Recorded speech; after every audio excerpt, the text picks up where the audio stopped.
성지순례 특별설교 9번째 시간 마케루스입니다.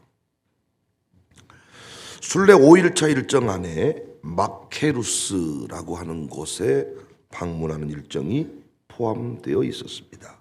보통 이곳을 잘 가지 않는데 우리는 이곳을 방문했습니다. 마케루스는 헤롯 왕이 건설한 일종의 요새입니다. 헤롯 왕의 여름 궁전으로 그의 아들 헤롯 안티파스가 이 지역을 통치하던 시대에도 사용된 것으로 알려집니다. 잘 아시는 바대로 헤롯 안티파스는 그와 결혼했던 나바테 왕국 아레타스 4세의 딸을 버리고 동생 필립의 아내인 헤로디아를 빼앗아서 아내로 삼았습니다. 세례요한은 헤롯 안티파스의 이런 부도덕함을 비판하다가 헤롯의 미움을 샀고 감옥에 갇힙니다. 그 후에 안티파스 생일에 헤로디아의 딸 살로메가 춤을 춰요. 살로메가 춤을 추는데 얼마나 그 춤을 잘 췄던지 그 춤에 매료돼 가지고 이 원하는 것을 너에게 다 주겠다 약속을 합니다. 평상시 세례 요한에 대해서 좋지 않은 감정을 가지고 있던 이 헤로디아는 살로메를 사주해 가지고 세례 요한의 목을 달라고 해라. 21절 마침 기회가 좋은 날이 왔으니 곧 헤롯이 자기 생일에 대신들과 천부장들과 갈릴리의 귀인들로 더불어 잔치할세. 헤로디아의 딸이 친히 들어와 춤을 추어 헤롯과 그와 함께 앉은 자들을 기쁘게 앉으라.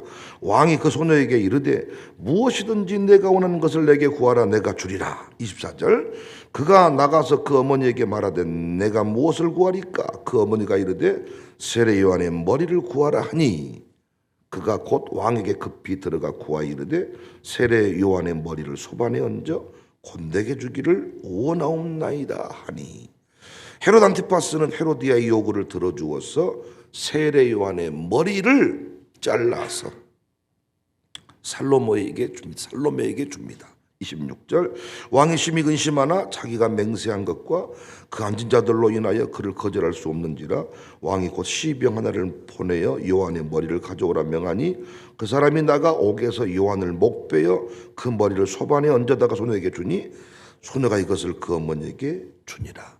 이 참수가 일어난 장소가 이곳 마케루스입니다. 현재는 요르단에 있지만은 헤롯이 다스릴 때는 이스라엘 영토였습니다. 마케루스는 높은 곳에 위치해 있어요. 이곳에 가면 사해바다가 쫙 보입니다. 그 사해바다에서부터 이 고지까지는 1100m 정도 되는 그런 곳인데 이 마케루스라고 하는 지형 보시면 주변이 다 깊은 계곡으로 둘러싸여 있습니다. 마케루스 곳곳에 동굴이 있어요. 동굴이 있는데 이런 동굴에 세례 요한이 갇혀 있었던 곳으로 추정을 합니다. 이 마케루스 발굴은 1968년 이후에 미국, 독일, 프랑스 등의 여러 나라 학자들이 참여를 했고 1978년부터 1981년에 이 궁전터와 그 요새의 흔적들을 발견했다고 합니다. 문제는 이곳에서 우리는 사해바다를 배경으로 즐겁게 사진을 찍고 왔다는 거예요. 너무나도 그 주변 풍경이 아름다워서 이야 사진을 찍고 있어. 근데 가이드는 계속 세례 요한이 어디서 죽었는지 상상을 좀 해보라는 거예요. 조금은 잔인하다 싶었습니다. 너무도 무덤덤하게 그 이야기를 했고 우리 대원 중 누구도 그 말에 가슴 절절 애통해하지 않았어요. 무슨 말인지 몰라서였을까요? 아니면 우리와 상관없는 일이라 여겼을까요? 생각해보면 얼마나 원통한 자리입니까? 사람 목이 그렇게 쉽게 잘라집니까? 짐승 하나 처리하는 것도 어려운데 목이 잘려졌어. 장난처럼. 사람 목이, 사람 생명이 장난입니까? 그 동굴 감옥 어딘가에 갇혀 있다가 목이 그렇게 잘려졌습니다. 그도 한평생, 우리도 한평생. 얼마나 원통한 그런 자리인데 우리는 그곳에서 사진 찍고 왔습니다. 여러분과 제가 걸어가야 할 길이 이 세례 요한의 길입니다. 하나님 나라 건설을 위해 부름받은 자의 삶이 세례 요한의 삶과 같습니다. 세례 요한적인 삶은 자신의 욕심에 붙들릴 수가 없습니다. 세례 요한의 삶은 광야의 삶이었습니다. 세례 요한의 삶은 주님 오실 길을 예비하는 삶이었습니다. 여러 차례 말했지만은 좋은 것이 좋다는 식으로 흘러갈 때 얼마든지 세례 요한도 그냥 헤롯 안티파스가 어떤 삶을 살든지 침묵하면 될 것인데, 좋은 것이 좋다는 식으로 넘어가면 될 것인데, 가슴에서 솟구치는 그 무엇, 너 그렇게 살면 안 된다, 그렇게 살면 망한다, 외쳤던 거지요. 좋은 것이 좋다는 식으로 흘러갈 때 어떤 역사도 바꿀 수가 없습니다. 사랑하는 여러분, 가문의 은혜가 흘러가게 하는 일, 우리 아이들 이 새벽에 나와 기도하게 하는 일, 여러분 자녀가 믿음의 가정을 이루는 일, 그 어떤 것 하나 그냥 좋은 게 좋다는 식으로 흘러가면 아무것도 이루어지지 않습니다. 많은 부모님들이 자녀를 어떻게 이긴답니까? 지가 좋다는데 지가 좋아하는 사람하고 살아야지요. 그렇게 흘러갑니다. 그 순간이 짧은 한순간이지만은 그가 고통하며 살아야 되는 순간은 평생입니다. 그리고 중요한 게 우리 가문의 신앙 역사는 단절되는 겁니다. 세미나 때도 나눈 이야기지만 요즘에 나는 신이다, 넷플릭스에 소개되는 그 다큐 때문에 세상이 떠들썩합니다. 뉴스에도 나오고 뭐 다양한 신문 보도가 이루어지는데 화가 나서 분노가 치밀어서 견디기가 어려운 내용들입니다. 아무리 이단이라 해도 여전히 세상은 그 교회나 이 교회나 똑같은 교회라고 본다고요. 정신 차려라, 근신해라, 전신갑주를 입으라는 말씀들이 가슴으로 팍팍 와닿는 그런 순간들입니다. 왜 정신을 차려야 되는지, 왜 근신해야 되는지, 왜 기도할 수 있을 때 부모님이 기도해야 되는지, 왜 전신갑주를 입어야 되는지, 그 멋진 우리 딸들, 그 멋진 청년들이 그 짐승 같은 놈에게 인생을 털려버려. 우리 신앙생활 정말 진지해야 되고 치열해야 되는데 요즘 그리스도인들은 진지한 걸 싫어해요. 치열하게 살려고 하지 않아요. 우리 교회가 5대 신앙만 강조하거든요. 그런데 이런 교회 힘들다 그래요. 유별나다 그래요. 주일 예배 한 번 드리고 형통의 역사를 쓰고 싶은데, 설교가 조금 두루뭉실하게 왔으면 좋겠는데 구체적으로 나를 막 찌르는 것 같을 때 회개하는 게 아니라 목사님 설교 왜 그렇게 하네요, 목사님이 좀 부드러웠으면 좋겠대요. 그냥 부드럽고 싶지요. 좋은 게 좋다는 식으로 넘어가고 싶지요. 어차피 내 집 아니고 내 새끼 아닌데 내버려 둘 수 있잖아요. 내 두 아들만 잘 키우면 되겠다. 그게 목사입니까? 양육사님들, 그게 양육사입니까? 그냥 내 새끼 아니니까, 남의 집 일이니까 내버려 두면 됩니까? 뻔히 기도하면 될 일인데 기도하지 않는 그 집을 보면서 여러분은 침묵할 수 있습니까? 바울이 권면합니다. 디모데후서 2장 3절에 너는 그리스도의 예수의 좋은 병사로 나와 함께 고난을 받아라. 좋은 길 가자 말한 게 아니고 나와 함께 고난을 받자. 로마서 8장 17절 자녀이면 또한 상속자 곧 하나님의 상속자요 그리스도와 함께한 상속자니 우리와 그와 함께 영광을 받기 위하여 고난도 함께 받아야 할지니라. 저는 처음 우리 교회 목회를 시작하면서 가정 단위 신앙생활을 가르쳤습니다. 가정 단위로 가야 된다. 그때 두 방향에서 강한 항의를 받았습니다. 먼저 홀로 신앙생활하는 것도 서러운데 부부간에 앉게 하고 부부간에 인사하게 하고 너무 힘들다. 사랑합니다, 행복합니다. 그런 인사 좀 예배 시간 안 하면 안 되겠냐. 또 하나는 부부 중심으로 사역을 맡기다 보니까 홀로 신앙생활 하시는 분들이 양육사를 할 수가 없었어요. 여성 셀, 남성 셀로 나누면 셀 리더 좀 할 수 있는데 부부 단위 사역을 맡기니까 소외된다는 느낌을 받는다는 거예요. 나는 뭐냐? 나는 아무것도 아니냐? 가정교회 편성도 홀로 지낸 분들끼리 따로 모아드리는 게 아니고 가정 대 가정으로 이렇게 묶어드리니까 역시 불편하다 그래. 불편하다. 그냥 우리끼리 따로 모여 살면 안 되겠습니까? 그때 필요한 것이 세례 요한적 외침이고, 다른 교회는 다 안 그런다는 거예요. 다른 교회는 그렇게 하지 않잖아요, 목사님. 그때 아무도 외치지 않는 그 소리를 하는 사람이 세례 요한이고, 무슨 말을 해도 타협할 수 없는, 왜? 우리가 아프지만 그 길을 걸어가야 우리 아들, 딸들은 가정 단위로 신앙생활을 할 것이기 때문에 홀로 나와 기도하는 것이 얼마나 힘든 일임을 깨달았다면, 홀로 새벽에 일어나 기도하는 게 얼마나 힘든 일임을 깨달았다면 내 아들, 딸들만큼은 그 길 가지 않게 해줘야 되니까 뒤집어야 되지 않겠냔 말이에요. 근데 그 결단이 쉽지가 않아요. 목사님, 이 교회는 다 좋은데 가정교회가 힘들어요. 가정교회 안 하면 안 되겠습니까? 타협하고 싶은 마음이 있었습니다. 정말 가정교회 들어가지 말고 그러면 예배만 잘 드리세요. 저에게 누군가 대놓고 그런 부탁하는 사람도 있어요. 그런데 가정교회 안 들어가면 그건 교회론적 관점에서 맞지 않습니다. 건물 안에 들어와 있는 게 교회 생활하는 거 아닙니다. 사람과 연결되고, 이 건물은 폭탄 떨어지면 사라지는 거고, 이 코로나 같은 거 오면 예배당 문 닫히면 끝나는 겁니다. 건물은 이 교회는 공동체를 말하는 것이지 건물 안에 예배드리는 걸 말하는 게 아닙니다. 그런데 우리는 교회론을 그렇게 배웠습니다. 건물 안에 예배 한 번 드리면 된다. 저는 그래서 그 부분 타협하지 않고 여기까지 왔습니다. 그래서 오늘의 이 정도의 변화가 일어났습니다. 지금 같은 우리 교회 분위기 생각하면 안 돼요.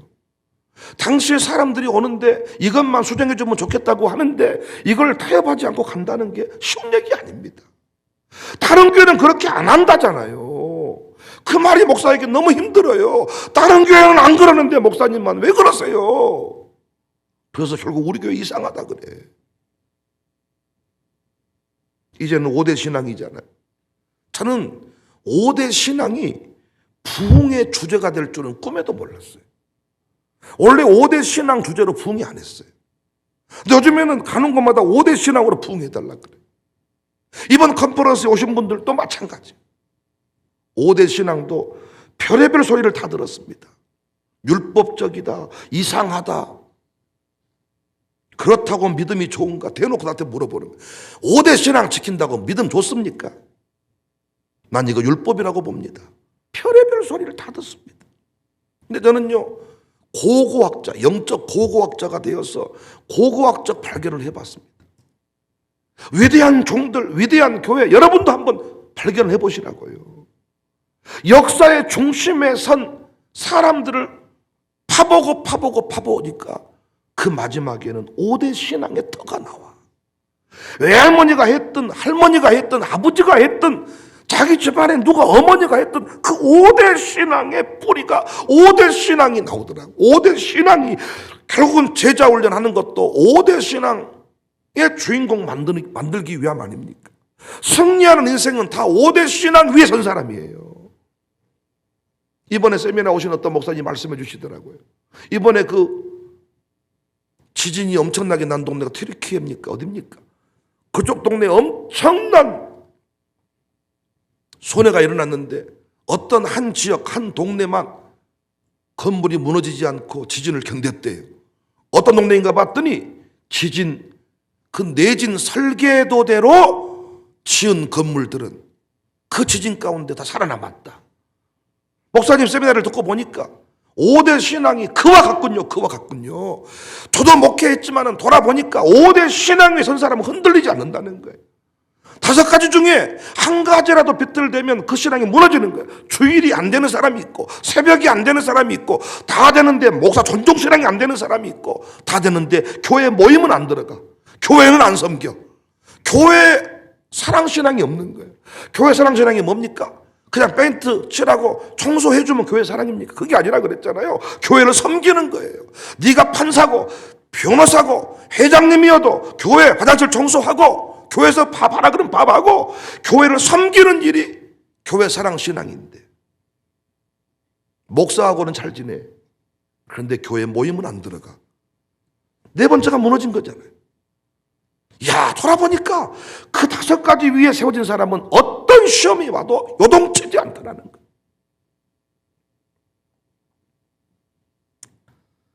지금 여러분과 제가 하고 있는 세대통합 목회 컨퍼런스, 샬롬 스쿨 사역 등은 한국교회를 살려내는 저는 유일한 대안이라고 믿습니다.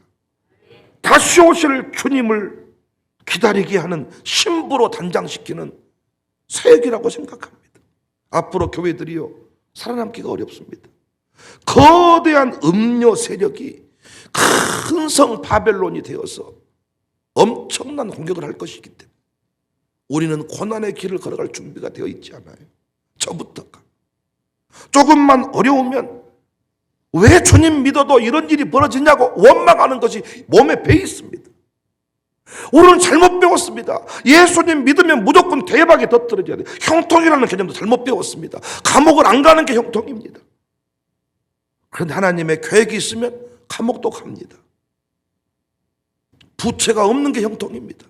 아닙니다. 하나님의 계획 속에 광야길이 포함되어 있습니다. 광야를 지날 때 우리는 낮아지고 광야를 지날 때 우리는 하나님의 말씀 붙들게 됩니다. 그래서 하나님은 광야길을 지나게 하십니다. 그런데 우리는 그걸 저주라고 여깁니다. 하나님의 계획을 인정하는 게 아니고 내가 하나님을 좌우지하는 것이 익숙해져 버렸습니다. 앞으로 이단들은 더 많이 일어날 것입니다. 앞으로 이단들은 상상을 초월할 수도 일어납니다. 지금 보여주는 것들은 빙산의 일각이에요. 여러분 자녀는 안전합니까? 우리 곁을 떠나 살고 있는 여러분 자녀들은 과연 안전합니까? 음란으로부터 과연 안전합니까? 그들은 이단 교주 따라가지 않을 만한 그런 준비가 돼 있습니까? 여러분 한 번 이단에게 끌려가서 몸과 마음을 싹 짓밟힘을 당할 때 그의 인생이 다시 일어서기가 쉽겠습니까? 한 번 구원파에 빠져서 구원파의 구원교리를 듣고 온 사람들이 끊임없이 구원 문제 때문에 고민하더라고요. 한 번 잘못된 교리가 들어가 버리니까 끊임없이 그 문제 때문에 교회 생활에 적응을 못해. 왜? 여기 있는 목사도 교주같이 보인다는 거예요. 전에 그 목사님도 그 교주도 목사님같이 말했다는 거예요. 믿고 따라갔는데 끄트머리에 가서 보니까 교주더라는 거예요. 목사님도 혹시 그런 거 아니냐는 거예요. 트라우마 증상이라고는 할까요? 한 번 그런 문제가 생기면 나중에는 사람들을 못 믿는 거예요. 트라우마, 외상후 스트레스. 부모님들이 세례 요한이 돼야 되는데 새벽 예배 깨우다가 불편한 감정 생기니까 네 알아서 해라 이렇게 돼버렸다는 거예요. 나는 그 자녀와 싸우더라도 새벽에 데리고 나와야 이단 교주에게 뺏기지 않을 수 있는데 분별력이 있으면 넘어가지 않을 거 아닙니까? 여러분 딸들 아들들 잘 키워놨는데 결혼 실패하면 끝 아닙니까? 인생이 결혼 실패하면 거기서 헤어나오기가 쉽습니까? 쉬운 게 아니잖아요.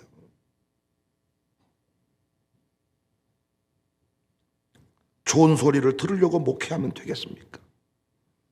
저는 여러분을 아프게 하려고 목회한다는 얘기를 하는 게 아니잖아요.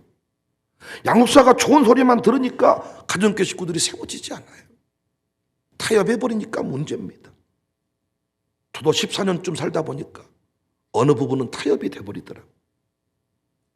특히 이 앞에 있는 이분들이 삐뚤어진 길을 가려고 할 때 별로 말하고 싶지 않더라고요. 또 말할 수 있을 만한 그런 위치가 못 되는 거예요. 왜? 말하면 기분 나빠하니까. 이들이 기분 나쁘면 내 목회가 힘들어지니까. 나오든지 말든지. 바빴나 보지. 잠들었나 보지. 그냥 말하기 싫어지더라고요. 이들 자녀들 묻고 싶어. 왜 교회 한번 안 온답니까? 새벽 기도는 드린답니까? 묻고 싶은데 묻고 싶지 않아. 물었다가 싫은 표정 나오면 서로 부담스러우니까. 당해할 때 힘드니까. 참 쉽지 않습니다. 여러분도 마찬가지 아닙니까? 다 큰 자녀 몇 번 말했는데 기분 나빠해. 그것 때문에 집에 안 올라 그래. 입을 다물어버린 것이 문제잖아요. 재수 씨를 사랑하든지 말든지, 음탕한 짓 하든지 말든지, 침묵하면 될 텐데 왜 그따위로 삽니까? 그러면 안 되잖아요. 그러지 마세요. 수천 번 생각하지 않았을까요? 내가 말 안 해도 되지 않겠나? 그냥 내버려 두자. 아무 말 안 해도 11일 정도 맞지 않냐? 새벽에 나오지 않냐? 졸든지 말든지 그냥 내버려 두자. 모른 척 해버리자. 그렇지만 성령께서 말씀하시거든. 너 싹군이다. 너 그렇게 살려고 목사했냐? 너 그러면 나중에 네 그 영혼의 책임 네가 질 거냐?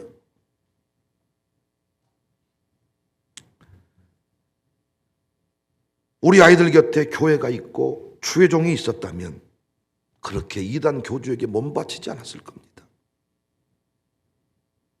여러분이 자식들 앞에서 그렇게 교회를 비방만 하지 않았어도 교회 떠나지 않았을 겁니다. 뭘 그렇게 교회에 불만이 많으세요? 제가 그렇게 그 얘기 그만하자. 교회 비방 애들 앞에서 하지 말자. 근데 교회 불평을 애들 앞에서 그냥 한 거죠.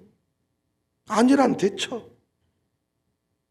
말씀을 듣고 필요한 것만 선택해. 온전한 주일 성수 그렇게 강조해도 오후 예배는 피곤해서 가겠다는 거예요.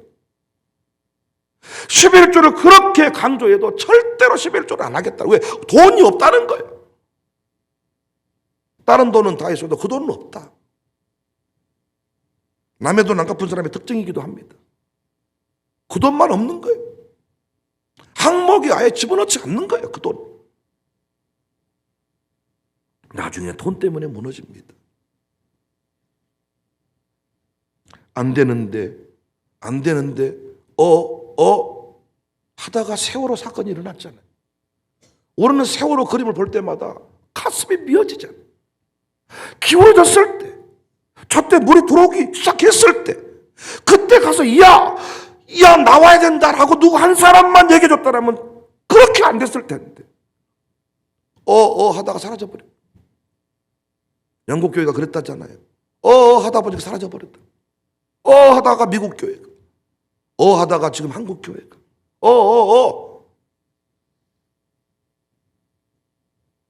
망치 들고 달려가야 되는데, 무엇이라도 해야 되는데, 소리쳐야 되는데, 때로는 마케로스 동굴에 갇힐 수 있어도 그 마케로스와 같은 그 사막 허벌판에 있는 그 동굴 안에서 갇힐 수 있는데, 장로님들에게 그렇게 살지 마세요 얘기했다가 쫓겨날 수 있는데, 그런데 누군가는 외쳐야 됩니다. 복음의 승리는 마케루스를 넘어서야 돼요. 마케루스를. 이제 마케루스 다음에 느보산이 나오고, 느보산 다음에 아르논 골짜기가 나오는데, 아르논 골짜기와 관련된 스토리가 룻과 시몬 나오미의 스토리입니다. 위대한 역사는 마케로스를 넘어서고 아르논 골짜기를 넘어서고, 요셉도 다니엘도 다윗도 사도들도 모두 다 마케로스를 두려워하지 않고 마케루스를 넘어서서 진리의 말씀을 외쳤습니다. 가정적으로, 시대적으로 다 마찬가지입니다. 우리는 주님 오실 길을 예비해야 돼요. 이단과 맞설 준비를 해야 돼요. 이단 교주들이 오는 사자와 같이 우리 아들, 딸들을 지금 잡아가려고 합니다. 어렸을 때부터 말씀으로 무장되면 다 분별이 되지만은 안 그러면 교회에 대한 불편한 감정 가지고 있는데 그걸 톡 치면 착 넘어간다. 교주가 하나님이라고 생각하니까 인생을 바쳤다잖아요. 과장된 거 아닙니다, 그거. 어떤 사람은 그거 보면서 선정적인 장면 때문에 아주 그냥 오바이트가 나올 뻔했다. 근데 그 PD의 그 의지는 확실합니다. 이거 덜 보여준 거다. 다 노출 못 시킨 거다. 더한 내용도 있다. 심슨 같은 인간에게 그런 이단들이 앞으로 전 세계에서 일어난다는 거예요. 다른 거 없죠. 진리의 말씀 붙잡고 이 교회 공동체 안에서 이 교회가 더럽게 보이고 유치해 보여도 그 안에 들어가서 헌신하고 봉사하고 내 공동체를 섬격할 때 그것이 인생의 승리의 길입니다. 요즘에는 조금 살만해 보이는 사람들이 우리 교회 오더라고요. 세미나도 오고 개인적으로 만나자고도 하고 알고 봤더니 그들만의 고충이 있어. 그게 뭔가 봤더니 나름대로 상우치게 삶을 살다 보니까 이렇게 서민 바닥에 있는 사람들하고 자기가 못 어울리고 그냥 헌금만 보내고 돈만 보내고 그렇게 산 거지 그냥. 자기들은 신앙을 유지했지만은 그런 삶을 살다 보니까 자식들이 공동체 안에서 자리를 못 잡았다는 거예요. 틀림없죠. 부모들이야 유튜브로도 은혜 받을 수 있겠죠. 애들은 아니지 않습니까? 교회 없는, 주의종 없는, 주일 없는, 새벽 없는 승리는 없습니다. 몇 가지 교묘하게 몇 가지만 탁탁탁 찔러주면 넘어가 버리니까. 그러나 5대 신앙은 내진 설계된 건물과 같다잖아요. 내진 설계된, 목사님들이 5대 신앙을 들어보더니 내진 설계된 건물과 같아서 어떤 지진이 일어나도 붕괴되지 않는다. 여러분은 어떤 상태이십니까? 여러분은 지금 든든히 선 하나님의 요새입니까? 아니면 바람만 불어도 무너지는 모래성이십니까? 우리 모두 마케루스를 넘어선 시대의 세례 요한이 돼서 가문과 내 가정교회와 우리 교회를 든든히 세울 수 있기를, 더 나아가 한국교회 다음 세대를 든든히 세울 수 있는 주인공들이 다 될 수 있기를 바랍니다.